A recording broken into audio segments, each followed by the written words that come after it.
Kryetari i LSDM-s Venko Filipçe i dha ultimatum pushtetit të heqë dorë nga shfuqizimi i qeverisë së Pergjinës, përndryshe njoftoi se do të tërhiqen nga grupi punues për përgatitjen e kodit zgjedhor. Këtë e deklaroi pasi për sot ishte njoftuar seanca në të cilën me procedurë të shkurtuar duhej të shfuqizojë qeveria teknike.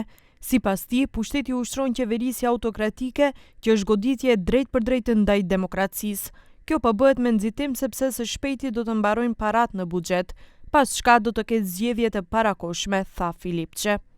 Доколку денеска овој закон помине на комисија и власта продолжи да тера собраниската процедура, нашата партијничка група се повлекува од работната група за работа на изборниот закон.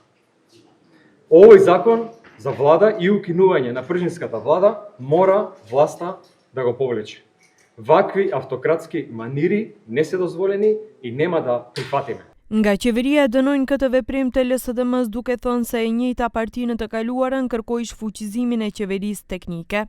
Ова е само уште еден политички незрел маневар и ценам дека постапувањето на ваков начин не носи ништо добро во интерес на граѓаните. Институциите мора да бидат демократски, оваа влада тоа го покажа, дека имаме демократизација, дека навистина можеме да и знаеме како да ги водиме институциите и треба да ги напуштиме моделите кои што биле во минатото.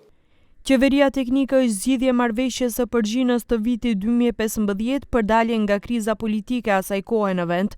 Me të parashikohet që 100 ditë para zgjedhjeve të formohet qeveri teknike, në të cilën në ministri të caktuara hyn kuadro nga opozita me qëllim të sigurimit të zgjedhjeve të lira dhe demokratike.